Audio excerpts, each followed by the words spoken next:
శ్రీమాత్రే నమః. శ్రీ గురుభ్యో నమః. ఈ ఆగస్టు నెలలో ఈ యొక్క శుక్రుడు మరియు గురుగ్రహ కలయిక, దీనిని భార్గవ బృహస్పతి యోగం అని అంటారు. వాస్తవంగా బృహస్పతి దేవతలందరికీ కూడా గురువు, భార్గవుడు అంటే శుక్రుడు రాక్షసులందరికీ గురువు. కానీ శుక్రుడు కళలు, కళాత్మకత, కోరికలు, వీటన్నిటికీ ప్రతీతి.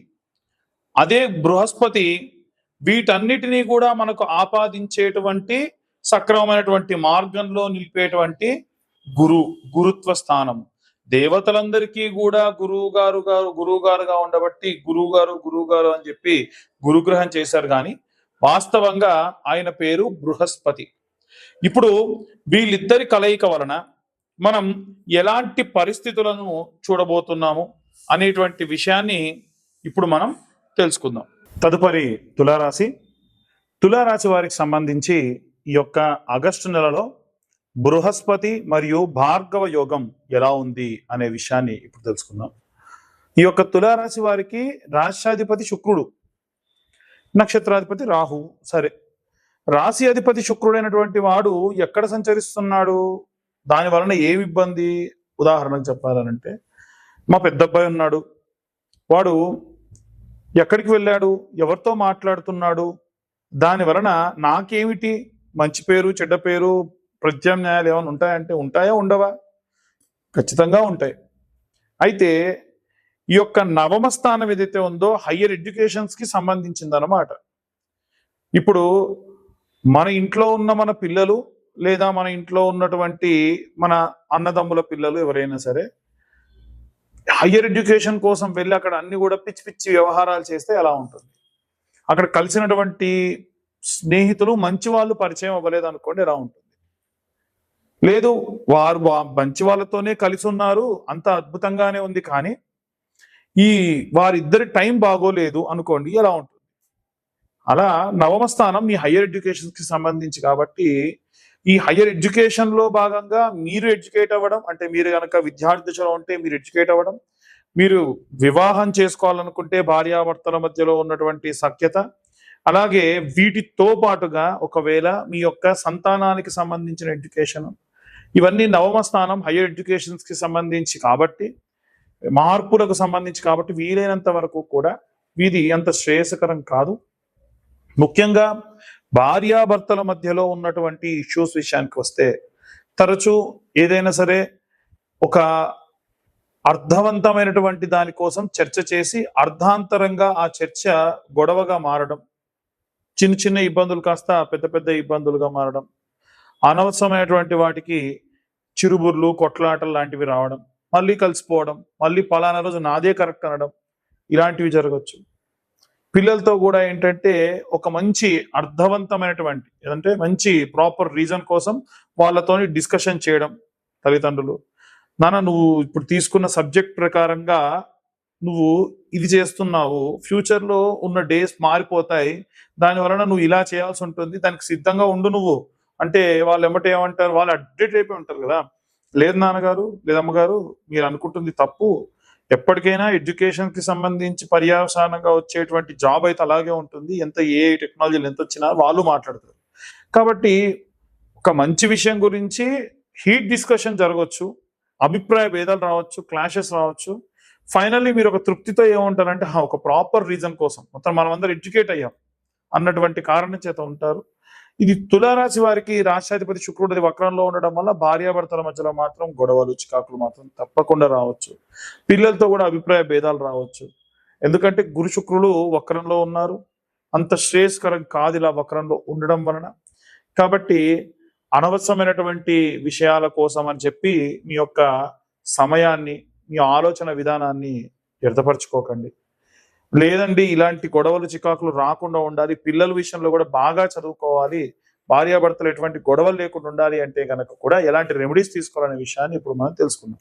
మనకు ఉన్నటువంటి సమాజంలో ఉన్నటువంటి అన్ని విభజనగా చేసుకుంటే చిన్నపిల్లల దగ్గర నుండి వృద్ధాప్యంలో ఉన్న వాళ్ళ వరకు కూడా చాలా రకాలైనటువంటి వాళ్ళు ఉంటారు. పిల్లలు, గృహిణులు, వర్కింగ్ ఉమెన్స్, అలాగే ఏవైనా సరే వ్యాపారం చేసేటువంటి వాళ్ళు చిన్న స్థాయి నుండి పెద్ద స్థాయి వరకు, అలాగే ఉద్యోగస్తులు, అలాగే రాజకీయ నాయకులు, అలాగే సినిమా రంగాల వాళ్ళు, రైతులు, కుల వృత్తులు చేసేవాళ్ళు, అందరూ వీళ్ళు వాళ్ళని కాకుండా అందరూ కూడా చేయవలసినటువంటి ఒక అద్భుతమైన రెమెడీస్ 2 చెప్తాను ఈ రోజున. ఈ 2 విభాగం అంటే బృహస్పతికి సంబంధించిన రెమెడీ ఒకటి, ఇంకొకటి శుక్రాచార్యుడికి సంబంధించిన రెమెడీ ఒకటి. గురువారము శుక్రవారము ఈ నెల రోజుల పాటు కూడా మీరు ఈ రెమెడీని పాటించడం వల్ల విశేషమైన సత్ఫలితాలు పొందవచ్చు. ఇంతకేంటా రెమెడీ అంటే, ముఖ్యంగా బృహస్పతి దేనికంటే పిల్లలు మాట వినట్లేదు, చదవట్లేదు, చదివితే ఉద్యోగం రావట్లేదు, ఉద్యోగం వస్తే పెళ్ళవట్లేదు, పెళ్ళైతే పిల్లలు అవ్వట్లేదు, పిల్లలైతే వాళ్ళకి పిల్లలు కావట్లేదు, ఏ కారణమైనా సరే తల్లి గాని తండ్రి గాని ఎవరైనా చేయొచ్చు. ఎందుకంటే బృహస్పతి మంత్రంలోనే ఉంది, గురు అరిష్టేతు సంప్రాప్తే గురు పూజాంచకారయే గురు ధ్యానం ప్రవక్ష్యామి పుత్ర పీడోపశాంతయే. ఇప్పుడు నేను చెప్పిన మంత్రాన్ని మీరు ఇలాగే బృహస్పతి దగ్గర చెప్పొచ్చు. ఏమని చెప్పాలంటే, గురు అరిష్టేతు సంప్రాప్తే గురు పూజాంచకారయే గురు ధ్యానం ప్రవక్ష్యామి పుత్ర పీడోపశాంతయే. ఇప్పుడు నేను చెప్పేటువంటి ఈ మంత్రము పిల్లలు ఉన్నవాళ్ళే కాదండి, పిల్లల కోసం ఎదురు చూస్తున్న వాళ్ళు కూడా చేయొచ్చు. సంతానం లేదండి మాకు, సంతానం కావాలి అన్న వాళ్ళు చేయొచ్చు. సంతానం ఉండి సంతానం బాగా మొండి చేస్తున్నారు, మాటినట్లేదు అన్న వాళ్ళు చేయొచ్చు. నా పిల్లలు చాలా బాగా నా మాట వింటారు కానీ వాళ్ళ జాతక రీత్యా ఉన్న ఎన్నో ఇబ్బంది పెడుతున్నాయి అని కూడా మీరు అన్నవాళ్ళు కూడా ఈ యొక్క రెమెడీ చేయొచ్చు. ఏమిటది అని అంటే, 110 శనగలు తీసుకోండి. ఎన్ని? 110 కరెక్ట్గా వేయించుకోండి శనగలను. అది కూడా వీలైతే కొంచెం దొడ్డు శనగలు తీసుకోండి. 110 శనగలు సపరేట్గా, ఒక పిరికెడు శనగలు సపరేట్గా నానబెట్టండి. ఈ 110 శనగలు కూడా ఒక సూదిలోకి ఎర్రది కానీ, ఆకుపచ్చ రంగు కానీ, లేదా పసుపు రంగు వర్ణం కానీ, ఆరెంజ్ రంగులో ఉన్నటువంటివి కానీ దారం తీసుకొని ఈ నానబెట్టిన శనగలన్నీ కూడా బుధవారం రోజు రాత్రి పూట స్నానం చేసి నానబెట్టాలి. పెట్టేసి మరుసటి రోజు ఉదయం 6 గంటల లోపే నిద్ర లేచి స్నానం చేసుకొని, తలస్నానం చేసుకొని, జడలాంటి వేసుకోకుండా చివరిన ముడి వేసుకొని, ఈ సూది దారం అంతా కూడా విరబూసుకోవద్దు, చుట్టూని ముడి వేసుకొని ఈ సూది దారంలోకి ఈ సూదిని ఆ శనగల్లో గుచ్చేసి అలా 110 శనగలు కూర్చండి. ఒక మంచి దండలా అవుతుంది కదా, దాన్ని ముడి వేసి పక్కకు పెట్టండి.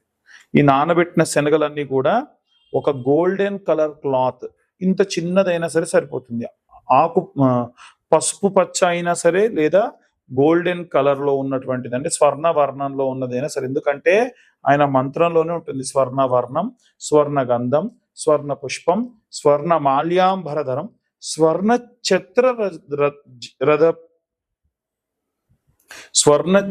రథ ఆది శోభితం అని చెప్పి ఉంటుంది. కాబట్టి వీలైనంత వరకు ఈ యొక్క స్వర్ణ వర్ణంలో ఉన్నటువంటి ఆ యొక్క బ్లౌజ్ పీస్ లోపల ఈ నానబెట్టిన శనగలు వేసి ముడిగా కట్టుకొని నవగ్రహాల గుడికి ఉదయం 6:50 లోపు వెళ్ళండి.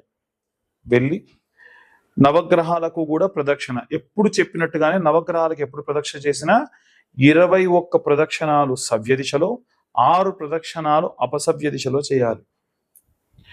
లేదా మీరు బృహస్పతి గ్రహం దగ్గరికి వెళ్ళి చేసిన తర్వాతకైనా చేయొచ్చు. ఈ బృహస్పతి గ్రహం అంటే గురుగ్రహం. అక్కడ అడిగితే ఎవరని చెప్తారు, ఉత్తరం వైపు మధ్యలో ఉంటాడనమాట.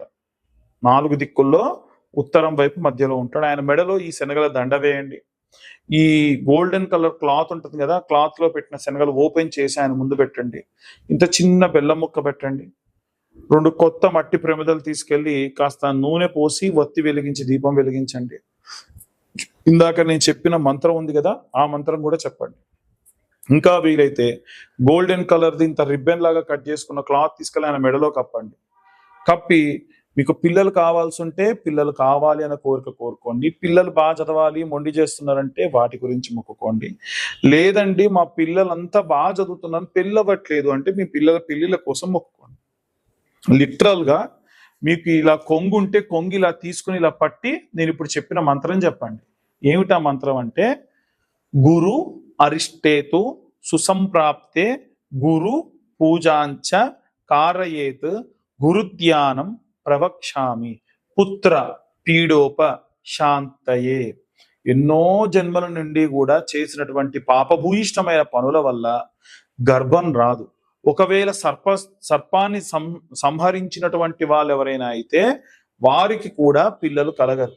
అలాంటి జాతకులకు కూడా మంచి ససంతానం కలిగేట్టుగా చేసేటువంటి ఒకే ఒక్క గ్రహం బృహస్పతి గ్రహం. ఆయనకు ఈ విధంగా చేయండి. దీని వలన ఖచ్చితంగా మంచి సత్ఫలితాలు పొందవచ్చు. అలాగే ఇప్పుడు శుక్రాచార్యుల వారి గురించి కూడా చెప్పాగా.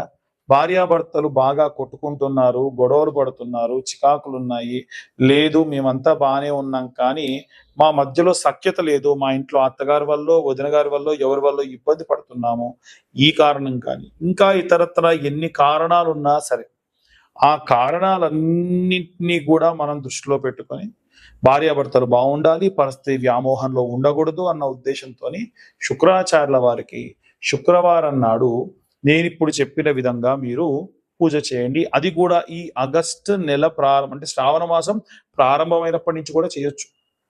ఎన్ని శుక్రవారాలు ఉంటే అన్ని శుక్రవారం మధ్యలో మీకు డేట్ వచ్చినప్పుడు ఆపేసి తర్వాత కంటిన్యూ చేయండి. మొత్తానికి 5 వారాలు చేయండి. ఏం చేయాలంటే ఫస్ట్ ఆఫ్ ఆల్ శుక్రవారం నాడు తలస్నానం చేయాలి, కాళ్ళకు పసుపు పెట్టుకోవాలి, గడపకు పసుపు పెట్టుకోవాలి. చాలా మంది ఉదయాన్నే పాచి ముఖం కూడా కడగకుండా ఇల్లంతా ఊడ్చుకోవడము, కల్లాపి చల్లుకోవడం చేస్తున్నారు. అస్సలు చేయకూడదు, ఇంటికి మంచిది కాదు. మీరు స్నానం ఆచరించిన తర్వాతకి ఇవన్నీ చేయాలి. గడపకు కూడా పసుపు పెట్టాలి, కాళ్ళకు పసుపు పెట్టుకోవాలి. అమ్మవారి దగ్గర మీరు ఏదన్నా ఒక పండు నైవేద్యం పెట్టి నవగ్రహాల గుడికి వెళ్ళి బొబ్బెర్లు ఉంటాయి కదమ్మా, నానబెట్టిన బొబ్బెర్లు, అది ముందు రోజే నానబెట్టి ఆ బొబ్బెర్లు వీలైతే ఉడికించకున్నా సరే నానబెట్టినవైనా సరే కాస్తంత ఉప్పు వేసి, ఎప్పుడు కూడా మనము ఉప్పు దానం ఇవ్వం కానీ నైవేద్యంగా పెడితే మంచిది దేవుడికి, అందుకని ఉప్పు వేసి శుక్రాచార్యుడు వారి దగ్గరికి అంటే తూర్పు భాగంలో మధ్యలో ఉంటాడనమాట. తూర్పు భాగానికి ఉన్నటువంటి వరుసలో ఉన్న 3 గ్రహాల్లో మధ్యలో ఉంటాడు శుక్రగ్రహం. ఆయన దగ్గర ఆకు డొప్పలో మంచిగా ఇన్ని బొబ్బర్లు తీసుకెళ్లి పెట్టేసి ఒక బెల్లం ముక్క పెట్టి నైవేద్యం పెట్టి దీపం పెట్టేసి రండి. అయిపోలేదు, ఇంకా ఉంది. మీ హస్బెండ్కి సంబంధించి చేస్తున్నారు కాబట్టి ఒక చిన్న బండ తెచ్చుకోండి, మంచి స్మూత్ గా ఉండే ఒక బండ లేదా ఒక టైల్స్ అయినా పర్వాలేదు, పగలకుండా చూసుకోండి 5 వారాలు కూడా. అమ్మవారి ముందు పెట్టి మధ్యాహ్నం పూట ఎటువంటి రజోగుణం లేనటువంటి పదార్థములతోని అన్నము, అలాగే కూరలు, ఆ కూరల్లో వంకాయ అలాగే కాకరకాయ లాంటివి లేకుండా సాత్వికమైనటువంటివి, అల్లం వెల్లిగడ్డ ఉల్లిగడ్డ లేకుండా ఏదైనా సరే కూర వండుకొని అమ్మవారికి చారు కూడా నైవేద్యం పెట్టొచ్చు. మిరియాలు లాంటివి వేసి, చింతపండు టమాటా లాంటివి వేసి చారు పెట్టి, ఇంత పెరుగు, ఇవన్నీ కూడా బండ మీద ఏమీ లేకుండా అమ్మవారికి కొద్దిగా అన్నం మీదనే కొద్దిగా వేసి నైవేద్యం పెట్టి మీరు మధ్యాహ్నం పూట ప్రతి శుక్రవారం మధ్యాహ్నం పూట ఆ బండ మీదే భోజనం చేయాలి. ఎటువంటి ఆకు వేసుకోకుండా భోజనం చేయాలి. ఎందుకని ఇంత కఠినంగా చేస్తున్నారంటే భర్త బాగుండాలి, భార్యాభర్తలు ఇద్దరు కలిసి ఉండాలి. అమ్మవారు ఏవైతే ఒకవేళ జాతకరీత్యా బాగాలేకుండా ఏం కష్టాలు రాబోతున్నాయో మీరే ముందే ఆ కష్టం తీసేసుకుంటే అమ్మవారు కరిగిపోయి పొంగిపోయి మీ కష్టాలు తీరుస్తుంది. ఇలా 5 శుక్రవారాల పాటు ఈ బండ పైన భోజనం చేయాలి, నేలపైన కటిక నేలపైనే నిద్రించాలి. ఇలా 5 వారాలు చేయండి. ఖచ్చితంగా మీ భర్తలో విపరీతమైన మార్పు అనేటువంటిది రావడం ప్రారంభమవుతుంది. ఇవన్నీ కూడా గోచార రీత్యా చెప్పేటువంటి విషయంలో మాత్రమే. పూర్తిగా మీ జాతకం విశ్లేషణగా కావాలి అని అంటే 2025 రూపాయలు కడితే పూర్తిగా మీ జాతకాన్ని 60-70 పేజీల్లో మీకు అందించడం జరుగుతుంది. తరువాతకి ఎవరైతే ఈ జాతకం చెప్పించుకుంటారో వాళ్ళు ఈ కరుంగలి మాల వాళ్ళకి ఉచితంగా ఇవ్వడం జరుగుతుంది. అయితే ఈ కరుంగలి మాల కూడా మేము రుద్ర హోమంలో పెట్టి ఇచ్చేటువంటిది. ఆ రుద్ర హోమానికి సంబంధించి వీడియో కూడా మీకు పంపిస్తాము. అందుకని వీలైనంత వరకు ఈ మాల ధరించడం మంచిది. ఎందుకు ఉచితంగా ఇస్తున్నారు? ఈ మాల ధరని బయట చూస్తే 1500 2000 ఉంది కదా అంటే అవునండి ఉంది. ఎందుకు ఇస్తున్నానంటే మన ఛానల్ సబ్స్క్రైబర్స్ కి మాత్రమే ఇస్తున్నాము. ఎవరైతే ఈ వీడియో చూస్తున్నారో వాళ్ళు నాకు ఈ వీడియోని పంపించి మీరు అడగండి, అయ్యా మీ వీడియో చూసాం పంపిస్తున్నాం, నాకు ఈ యొక్క జ్వాలాముఖి మాల కావాలి అని. ఈ జ్వాలాముఖి మాల అంత విశేషమైనటువంటిది. అలాగే మేము చేసినటువంటి ఈ వీడియో గనక ఇన్ఫర్మేటివ్గా ఉంటే ఇంకా నలుగురికి మీరు షేర్ చేయండి. ఇప్పటి వరకు మా ఛానల్ సబ్స్క్రైబ్ చేసుకోకుంటే సబ్స్క్రైబ్ చేసుకోండి. అప్పుడు ఖచ్చితంగా మేము చేసేటువంటి వీడియోస్ మీ దాకా వస్తాయి. అలాగే మీకు ఈ వీడియో కనుక నచ్చితే లైక్ చేయండి, ఇంకొంతమందికి షేర్ చేయండి. సర్వే జనా సుఖినో భవంతు. స్వస్తి.